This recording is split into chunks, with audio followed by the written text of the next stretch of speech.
At this time, we'll call to order the regular meeting of Plan Commission. This is June 24th, 2024. Kelly, roll please. Mayor Boyd. I'm here. Citizen Member Bush. Here. Alderperson Gantz. Here.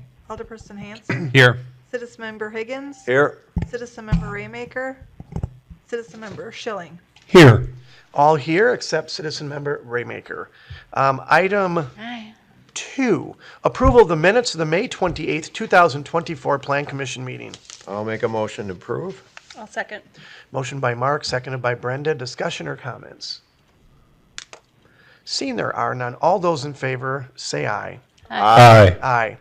Opposed? Motion carries. Thank you. Item 3, annual election of vice chair. At this time, I will open it up for potential nominations. Mayor, if I may be so bold, I'm the one who seems to nominate. Brenda Bush. You would like to nominate Brenda? I would like to nominate Brenda. All right. And if I recall correctly, we don't need seconds for that. We just have it open for nominations, correct? So we have a nomination, and it's for Brenda. Do I have to say I accept? No, you didn't. Oh. We didn't vote yet, and you can't give a speech or anything. And any other nominations while the floor is open? At this time, I will close the nominating process. We have one nominee on the floor. That said, we have Brenda. All those in favor of Brenda as the vice chair, simply say aye. Aye. Aye. Opposed? Motion carries. Thank you. You're officially vice chair. You know, interestingly, LinkedIn, thank you.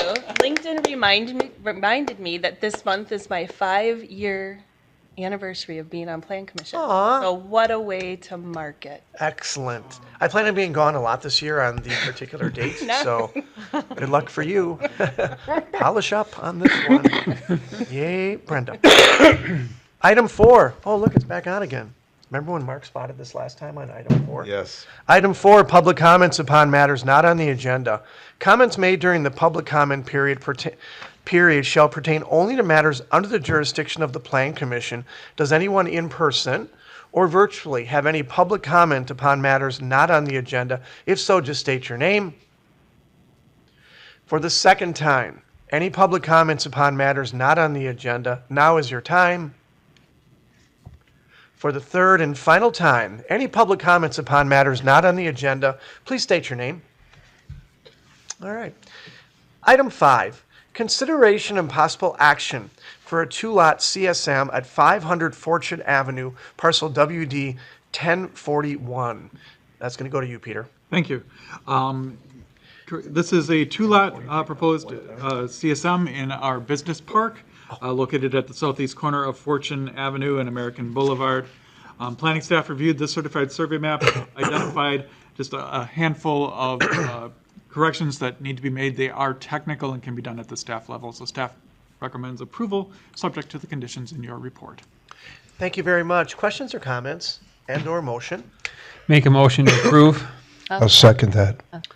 We have motion by Alderperson Hanson, seconded by Grant.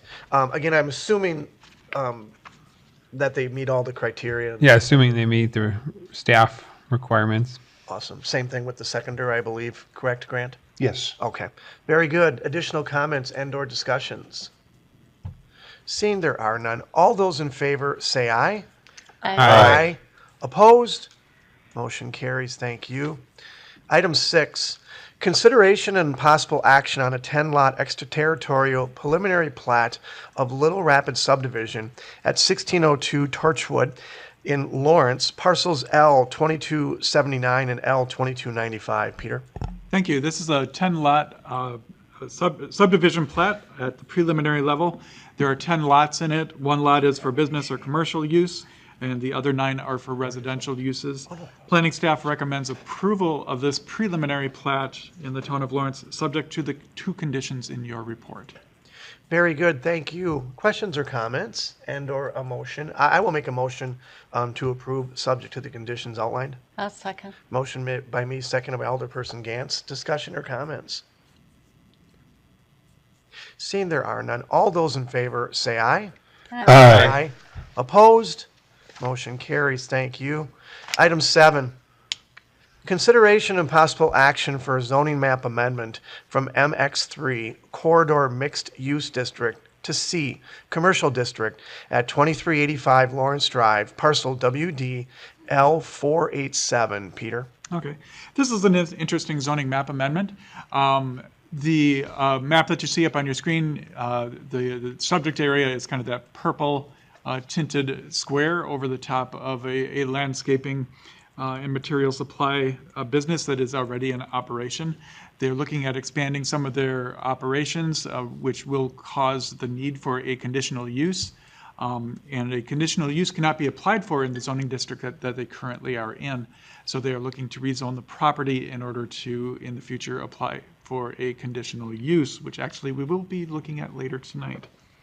So planning staff compared this to our existing zoning map, existing and past uses, and proposed development patterns, and identify that it appears to be in the theme of what has been happening on this property and what is going to be happening on this property in the future, and recommends approval of this zoning map amendment request.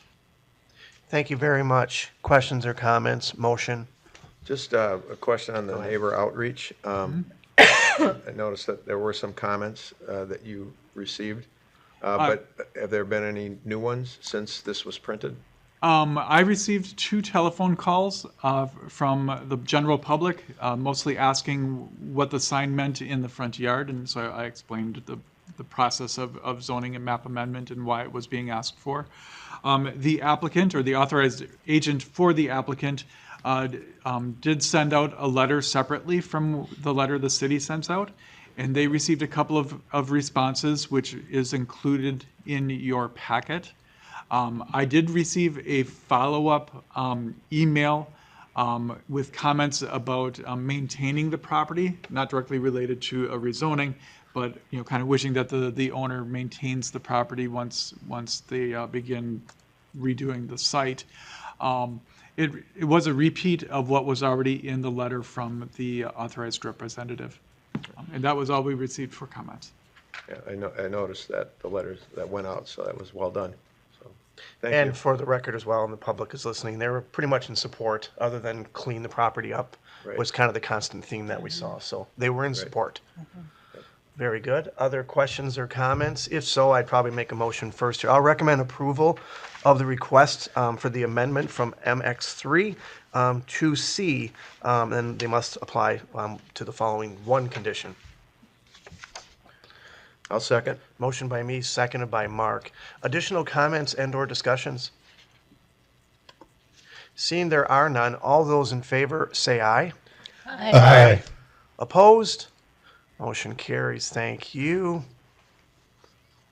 Speaking of conditional use, item 8, consideration and possible action for a conditional use of landscape materials and supplies use in a C commercial district at 2385 Lawrence Drive, parcel WDL487. I assume we wouldn't have done this unless we approved the previous one, correct? Correct. You would not have been able to discuss this. Well, item let's on go the with it zoning then. Approval. And just so there's an understanding here, there was a reason for that sequence, because the property does need to be in the process of rezoning in order for you to take action on the conditional use. Same thing at the council level. The council will have to have taken an action to approve the zoning map amendment before they can consider the conditional use. So when you do look in the list of conditions, you'll see number 1, it does reference that council having to make that approval action. The authorized representative is aware that no matter what decisions are made, it has no impact. A promise here by Plan Commission to approve doesn't mean it's going to get approved at the council level. In looking at this, there are 6 criteria that are the standard criteria of conditional uses. And in your packet, you'll see they are listed as 1 through 6 with the petitioner's response. Those are general concepts of, is this a change that is going to be detrimental to the area, things like that. There then are 10 more supplemental regulations, and this comes from the rewrite of our zoning ordinance, which goes into very specific criteria for this specific use. So this conditional use for this landscaping and material supply use, all 10 criteria have been met. The petitioner's actual responses are written into the report and are in a supplemental letter that is within your packet. When staff reviewed the 10 criteria, the authorized representative and the owner responded in a way that does address all 10 of those criteria. They are repeated, as you can see on the screen. Those 10 criteria are going to become one of the criteria of the conditional use if it is recommended for approval. That's where you see item 3A through J. So planning staff recommends approval of this request, subject to items 1 through 3J. Just curious, so if people are listening at home or for the Plan Commission as well, what kind of follow-up do we do to ensure that these are done? When a conditional use is awarded, it's almost like getting a building permit. They receive a letter from the zoning administrator that identifies that they have been recommended for approval. Here are your conditions of approval. We also send them the ordinance or the resolution that is approved by Plan Commission, which is approved by the Common Council, and that list is also included on there. So if for some reason the property owner 1 year, 5 year, 10 years from now decides to not follow one of those rules and regulations, it authorizes the city to withdraw their conditional use permit, and they must cease operations. Okay, so it's pretty serious then. It is quite serious. Very good. Thank you for the explanation. That was a question that I had where you do make comments here in the staff review summary that if conditions are violated, the city may retract the conditional use and the use must cease. I mean, how do you do that? So far, we haven't had to, but what we would do is just like when somebody has a zoning violation or a site plan violation, we send a notice to that agent or to that business, giving them a reasonable amount of time to make that correction. If they do not make that correction, we send the violation notice to our legal staff to begin taking much firmer action, which may include fines and ultimately causing the business to cease operation for being in violation of not being a permitted use. Okay, thank you. I'm not concerned about this one, Yeah. but this was just a Yeah. general question. Thank you. All right. Other questions or comments? Alderperson Hanson. Yeah, one of the requirements is no outdoor storage of dead plants, trees, logs, and stumps. There was a few residents who had concerns about dead trees. Right now, are the dead trees being stored, or are they just on the property? My understanding is there are trees on the property that have died. Okay. So they're trees with their roots in the ground standing on one end of the property that are falling down in the wind and things like that. And that's what we've shared a letter with the authorized representative asking them to be aware of that, and they may want to make sure they clean that up to be good neighbors to the existing neighbors in the area. That's not a requirement, though, is it? It's just something we're recommending that they do? Yeah, the reference here to dead trees and stumps is kind of, it's more in the stockpiling or Yeah. garbage storage context. So if they were working on a site and they brought back all of their dead vegetation debris and were laying it in piles on the property, it's a no-can-do with this permit. Okay. Very good. Thank you. Do we have a motion yet? No, we do not.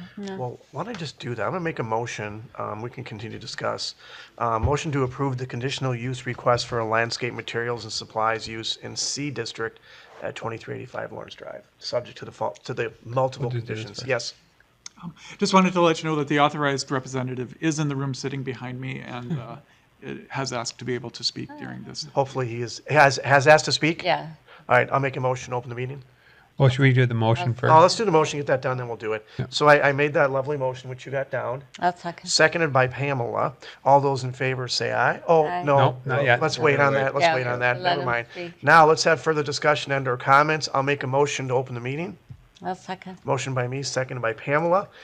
All those in favor say aye for opening the meeting. Aye. Aye. Opposed? Motion carries. Thank you. You get to go to that table right there. Jump the gun. Ah, this is exhausting.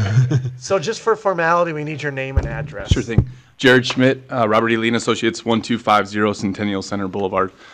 Here on behalf of the applicant, who is the prospective buyer of the property. And as I sat here, there was one thing that read a little odd to me, and I just wanted to bring it up for discussion point. Within the typical conditional use, I believe the hours of operation are allowed to be 7:30 to 7:30. And 3A, and Peter, I apologize for not bringing this up. Is this a little early? The 8 a.m. to 5 p.m., I believe, was intended to be tied to retail sales. One of the reasons for the conversion to C plus the conditional use was to allow retail sales, which wouldn't otherwise be permitted. And the 8 to 5 p.m. wouldn't be great for the commercial side of the landscape business and would be pretty inconsistent, I think, with what they're currently doing. Let's pause on that because we can keep this open a little bit here. Peter or Quaison, you want to address that part of it? Yes, Please, I Peter, can. go ahead.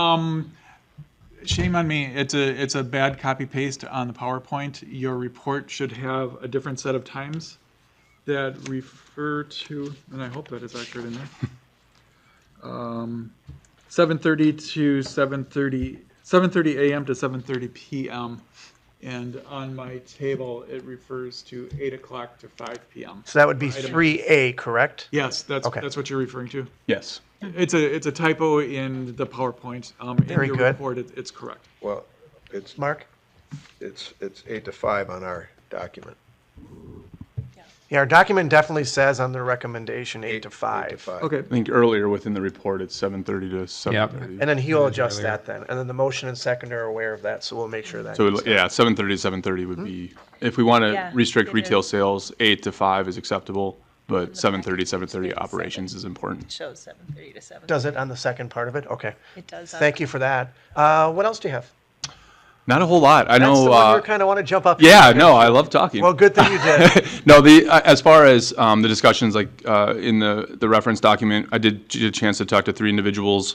2 were supportive and didn't have opposition. 1 was non-committal, but the common piece was it's just time for some love to be given to the property with the trees, fences being picked up. And I know in talking with the prospective buyers that their intent is to begin that process. And frankly, they also want to reinvest into the property, add some additional, structures, modernize the facility. So that is their goal, and they are appreciative of the comments and want to be good neighbors there too. So I would expect that process would start should the transaction go forward. I'd assume the neighbors, I mean, it's a quite quiet business. I mean, it's not, some manufacturing type thing or whatever, so they must be pretty pleased that way. Yep. So Very good. that's all. If there's any other questions, let me know.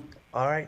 And just from a clarification standpoint in that time frame adjustment, it says hours of operation moving sand, soil, and aggregates is between 9 and 5. Is that, Yes, that's correct. Yep, that's a condition of your standard approval, and they're accepting of that that. fits into the general time frame?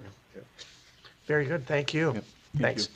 I'd make a motion to go back to regular session. A second. Motion by me, seconded by Alderperson Gantz. All those in favor say aye. Aye. Opposed? Motion carries. Thank you. Again, Peter, that'll be made, obviously, and it's in there anyway, so we're all good then? Correct. The adjustment has now been made on the screen. I will make sure that the report that goes to council reflects the time on the screen. Yeah, in Very good. Thank you. the recommendation section Oh, yep. needs to be adjusted. And he said the recommendation, Yeah, the staff recommendation 3A. in the report will be corrected before it goes to council. 3A. yeah. Okay. Okay, got it. very good. Thank you. Other questions or comments? Seeing there, because we have, Peter ever made a mistake before?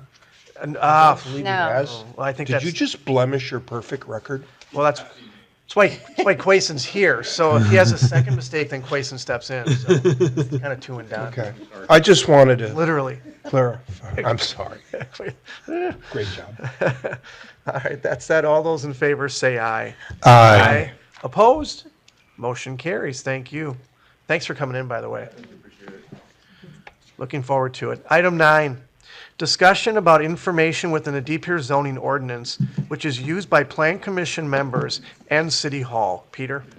Okay, thank you, everyone. This is kind of a very executive summary refresher of the training we went through, or I guess the self-awareness we went through in 2021 and 2022 to become familiar with what the new zoning code was going to look like and what it was going to tell us. I pulled some of the key pages from that year-long of self-education on the new zoning ordinance and put it into about 8 or 10 slides here to not only be a refresher for those of you who have been on the commission in the 2 or 3 years that we've had the new code, but for those of you who have recently joined in the last couple of months.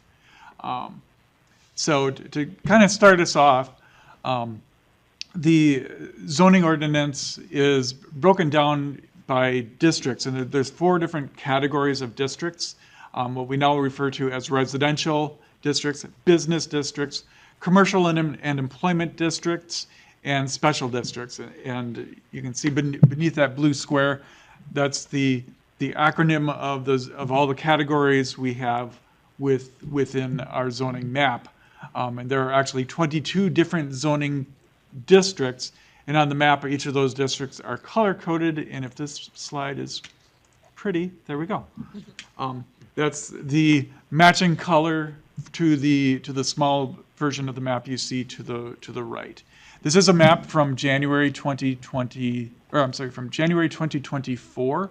So any zoning map amendments that you've done in the last couple of months may not be reflected in what you see on the right side of the screen. So this way, if anybody asks you, you can quickly know that R1 stands for like single-family houses.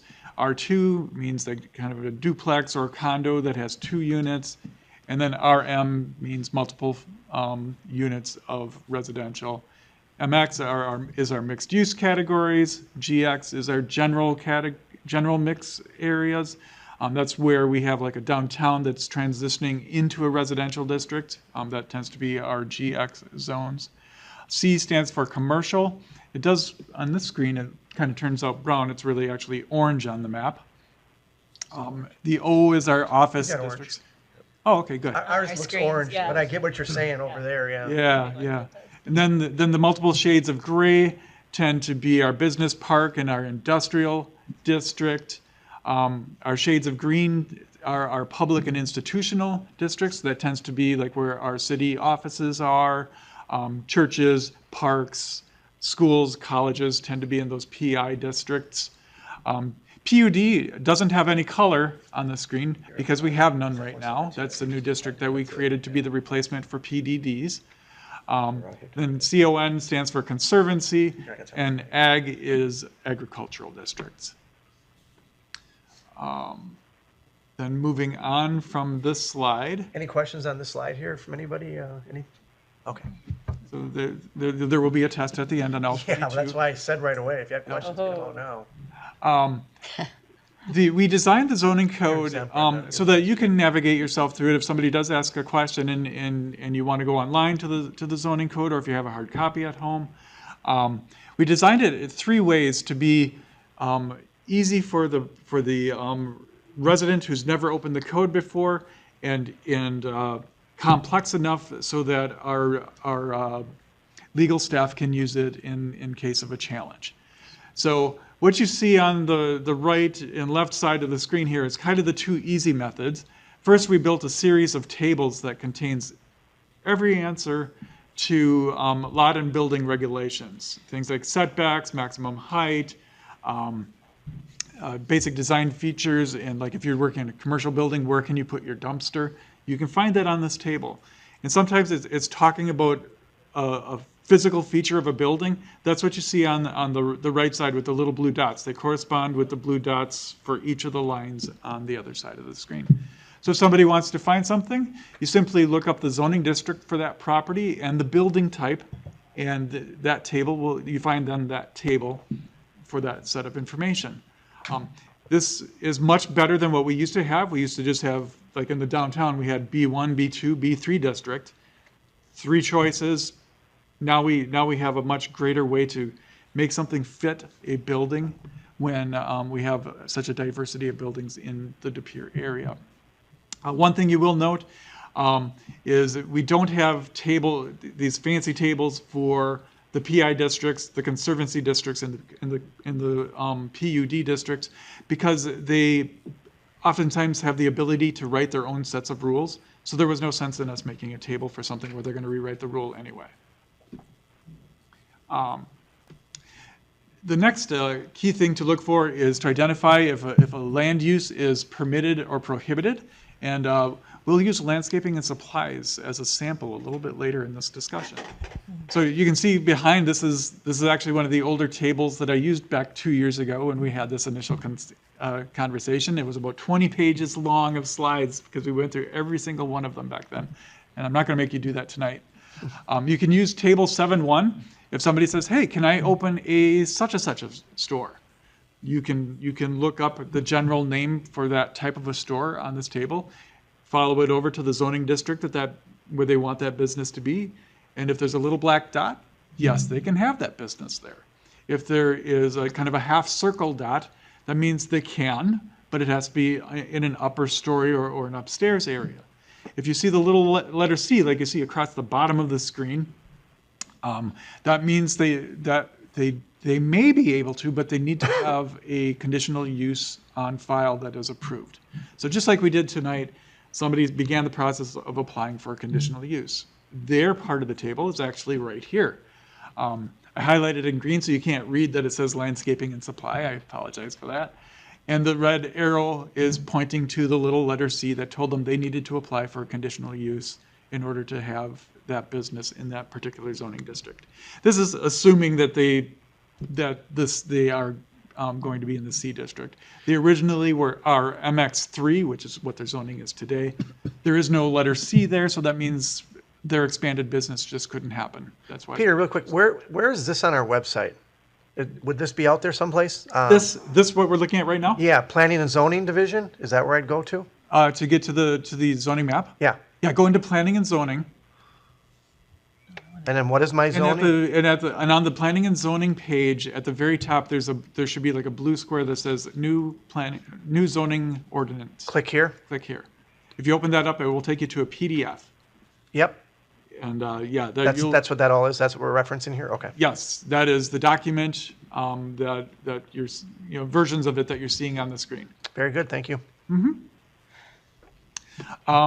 Then to kind of go into that example of, like, say you were going to get a conditional use for a landscaping business, and you're getting ready to submit your site plan. You want to make sure that all your buildings are going to fit, your parking lots won't be in setbacks where they're not supposed to be. First thing you do is go to that initial set of tables that I had described to you, that table 2.1 through 5, I believe it was. The one that matches this zoning is table 4-2, so that you look for the little letter C, and everything in that column tells you the minimum criteria that you need for setbacks, the principal building, how tall it can be, does it need to have landscaping. You'll see there's a reference to transitional yard about 3/4 of the way down the page. That's a separation between a business and residential business, which is required to be 50 feet. That's why in the last conditional use that you were looking at, there was a concept drawing in there that showed kind of a berm on the back. That's how they were addressing that already, knowing that they're going to have transitional yard requirements. Then next is the exciting topic of parking regulations. And if you notice, as I'm progressing, these numbers are slowly getting higher because you just go basically from one section to the next in the zoning code. So if a developer is trying to do something, they just kind of turn to the sections that apply to them and skip the sections that don't. So parking regulations, they can identify the minimum number of parking spaces they need to have.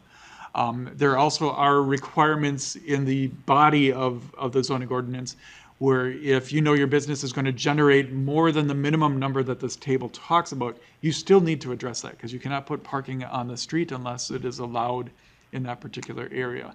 There are some options for parking reductions. For example, if a developer is showing that they're incorporating bicycle parking into their parking lot, it can allow them to reduce a small handful of parking stalls. If they do identify that their particular use is calling for a very large number in this table, and there's no way that they'll ever bring that many cars to a parking lot, they can provide that evidence to the zoning administrator, and we can work with them to verify that a lower number may qualify. This is the same article that is also used by our engineering staff when people are designing parking lots for their site plans, because it will help to tell them how big a parking stall and a drive lane needs to be, what angle If they do angled parking, that angle needs to be at. Ways to set up your drive-throughs with queuing lanes and stacking of cars in that queuing lane so that they don't go out into the street like we occasionally have as a problem at some of our businesses. Unfortunately, we cannot go retro and apply it to a place that has already been built, but we can use it to help prevent that from happening in the future. Again, I added the little arrow if somebody was using this next table in that C district for a landscaping business, that's the column they would use.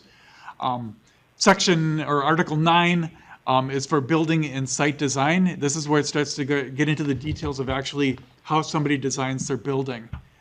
We quite often would get phone calls about, hey, why can we only build our building out of metal and brick? If you remember just a couple of years ago, that those were the basic materials that were allowed in our zoning ordinance. We have expanded it to allow a lot more modern materials and specific materials for specific zoning categories. This table kind of summarizes those major materials. There is also a second and a third table that identifies minor materials that can be used on the sides and the rear of buildings, which gives a little bit more variety than the street-facing front of a building.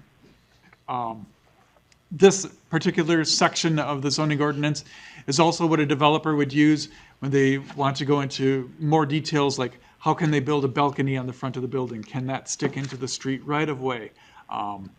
Can it stick out of the building, or does the building need to be recessed with the balcony built into the building? Other things like articulation, depth and patterns that create interest on the facade of a building. Where a garage door can be located, how you hide the mechanical equipment, either on top of, in the front of, or actually on the ground beside your building, screening mechanisms that are required for that. Where can you put your garbage cans or your dumpster locations? And then one that became a very hot topic to talk about as we were rewriting our zoning ordinance, light trespass, making sure that your buildings are designed with dark sky compliance. This is the section where we steer people to designing when they're getting ready to submit their site plans to us. And you too can use that if somebody did ask you a question, why is that building across the street so bright? It seems brighter than normal. You can steer them to that part of the code, or you yourself can look to see if it looks like something is not being met in one of the criteria of the code. Then the next section is the one that I really like. It's about landscaping. Our original zoning ordinance basically had a landscaping scheme for the most part that basically said if your property is this big, has this many square feet, you're required to have X number of trees. It didn't dictate where the trees went, if they all went in the backyard, all in the front yard.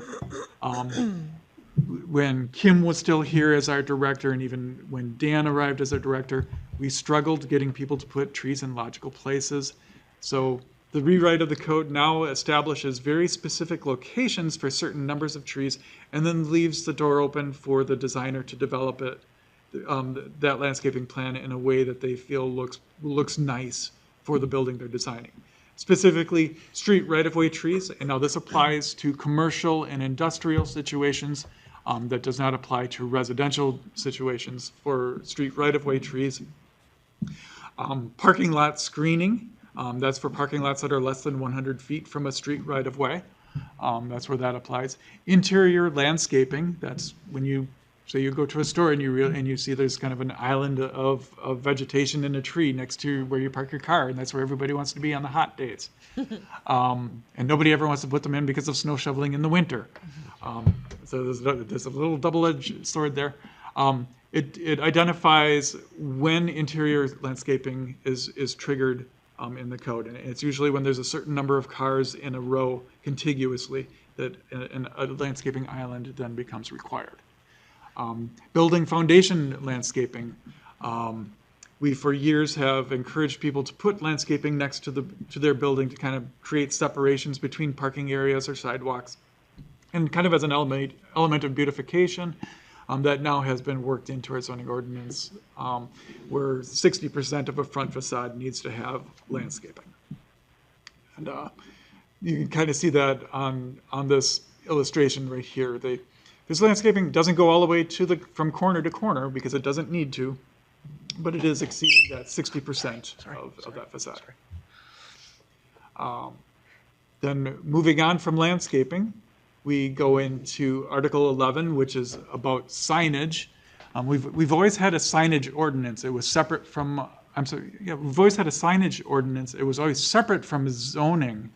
But when the zoning ordinance was rewritten, we pulled them both together into one because it seemed like the logical place that if somebody was building a building, they should have all the information for signage. And that's why we put them into one place. Our long-term goal is eventually to allow people to apply for signage permits at the same time they're doing site plans. So that's why this works really well with it being there. Sign regulations are in tables 11.1 through 11.9. And again, just like the other areas, you look for the particular zoning category or zoning district that your property is in, and then you use that table to find the information that you're looking for. The tables identify, there's one table that identifies just point blank are signs permitted or prohibited in the city or in a particular district. It then breaks it down to sign permit requirements, the number of sign types, how many different kinds of signs can you put on one building, and then the micro details of what is the maximum sign height, how big can it be in area, does it need under clearance, is it required to have setbacks, and are there limitations on it being illuminated. I'm going to come back to this in just a second. This is a sample of one of the tables that you will find in the zoning ordinance. This is for our office and commercial districts, kind of going back to that landscaping sample. Assume that a landscaping business wants to put a wall sign up. They would go to this table, and where I've put this red arrow, it points to the wall sign, and then going right across identifies how many signs can they have, what is its maximum height, the area. For wall signs, that is actually a sliding number. There's a minimum size that you're allowed to have just outright. But if you're set back a certain distance from the street, and this is taking into consideration places like Walmart and Menards, it's very, very far from the freeway, that sign size can become slightly larger because of the distance from a street. We found that a couple of years ago, the majority of sign variances that were coming to this group were based on the sign size because people weren't able to read the sign. And that's why we created that sliding scale, if you remember that. I'm going to kind of go backwards again to this one. The reason I put this one on, this is what we refer to as temporary signs.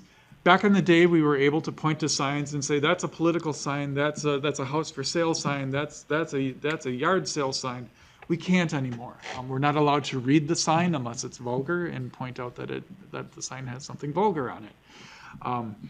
Otherwise, temporary signs of that nature, like you see in the pictures down below, are all called temporary signs.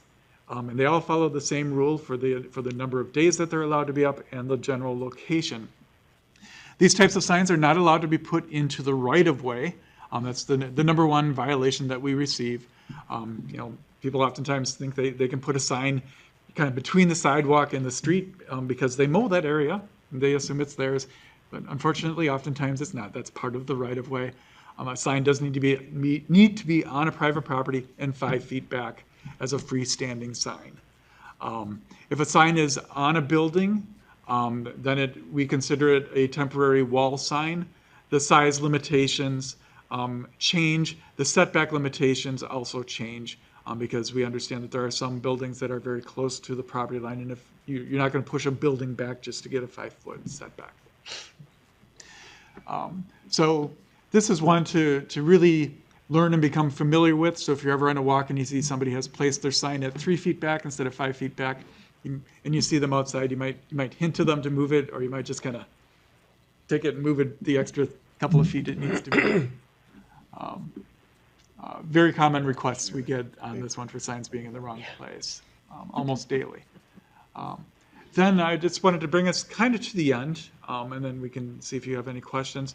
The remainder of the zoning ordinance really goes into a lot less graphics and images and is more text related as it goes into talking about the approval procedures. The gentleman that was here for that item that spoke, he was able to review our zoning ordinance to see exactly what kind of information he needs to submit to me to have a valid project to present to Plan Commission and be able to be heading in a positive direction towards potential approval. It also identifies all of the individual steps that applicant needs to take, the individual steps that we as staff will take or need to take either by a state statute or other reason, and then the steps and the procedures that the Plan Commission and ultimately council will take to either get them to an approval or a denial status. The other section, violations, penalties, and enforcement, it's a couple of pages that summarizes the fact that we have the authority to call out something as a violation and sometimes charge a fine, or sometimes, like in the case of conditional use, withdraw their conditional use permit as the penalty for failing to follow the rules. And then at the end, we oftentimes get topics where people will say, well, what is the definition of? The end of our code is not designed to be the World Book Dictionary or an encyclopedia of every single definition that exists, but the major ones that do need an explanation to make sure we're all talking about the same kind of a wall sign or the same kind of this or that. There is a definition section that identifies that. Then the most important section is the measurement descriptions. We get this a lot with signs, where one group will measure a sign from the bottom of the sign, one group will measure it from the top of the sign, and then the sign is actually sitting in a framework that is actually holding it, and the third person will go and measure it on the top of that. Our measurement descriptions describes when you have a certain type of a sign or a certain type of a structure, this is how you're going to measure it. A sign gets measured here if it's this kind of a sign, and it gets measured here if it's this kind of a sign. One of the most common errors that we corrected in our zoning code with measurements is how to measure the top of a building. When certain structures, like say a house had a gable roof, that measurement historically was measured halfway up the gable. So if Quason, sitting here, has a house with a gable roof like this, and my house is an exact replica, but mine has a gable roof like this, the measurement is taken in two different places halfway up that gable. So we simplified it by simply saying top of the building is now where you take the measurement. So the highest point of the roof is where that measurement is taken. That part of the code describes those details where somebody might come from a different community that does that halfway up the gable type of a measurement and realize, oh, De Pere doesn't do it that way. They measure it from here. It makes it very easy and very simple for us to explain to folks, how things are measured. It also goes into other details like how you measure area of something, how you measure the setback from a property line. So that is my year's worth of us talking about the zoning code mashed into 10 pages. So I know it's very high level, and I'm hoping that the questions you have will then allow me to come back and maybe address like that specific topic or those specific topics. We've asked so many questions for 2 years and had so many answers. We have to ask questions again? You don't have to. That's why if all of a sudden you say like, hey, I didn't understand what you were talking about in signs, I can then go into great detail about signs. Or hey, we would like to know more about landscaping. I then can take a meeting and go into fine detail on the landscaping portion of the ordinance. Well, who has any questions? Brenda. The document that I then found on the website, as you were talking, it was so easy to follow along in here. Right. And no disrespect to it. I'm like, this is like zoning for dummies. Like, it was so easy to follow. Everything you were talking about, I could immediately hone in on the document. So bravo to your team for It's a refresher I go to great. quite often. Yeah, I mean, I have it on my desktop, so I'll just check it out just to see and get refreshed on the zoning, parts of the city. You are correct. And this was helpful to go through it again. Well, it doesn't hurt, Yeah. does it? And talk from a higher, from 30,000 feet to say, okay, there's these sections and Yeah. go there.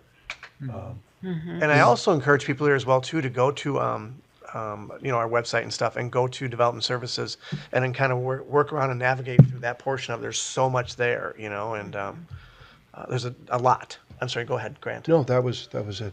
But even like job the as always. visual where you've got showing, okay, conditional use process, right? This like again, if you're new to this process, so the first time you're approaching the city to do something, like visually, you can literally just Yeah, I totally this is- agree. Yeah, really, really helpful and well done. I agree. And I think you did a really good job of explaining it. So thank you.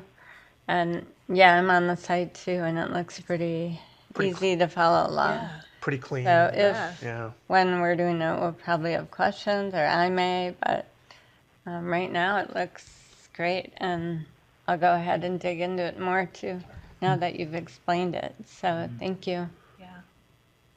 Yeah, the only drawback to it is it does force a developer to read through the document, where originally they just had to go to 5 or 6 pages of very generic description on what to do, and then we were left chasing them. The other good thing that this new Zordon, it's weird I say new because it's been around for almost 2 years now, that the zoning ordinance format allows us to do is to not have to field as many phone calls as we used to. Yeah, we used to get questions all day long about what is this code trying to tell us to do, and now we have people that will call me and say, well, I looked in the code and it says this, and I kind of want to say, yeah, you're right. Or sometimes they do get stuck and they say, I'm not sure what this is saying. Does this really mean, a setback is this, and can I change things?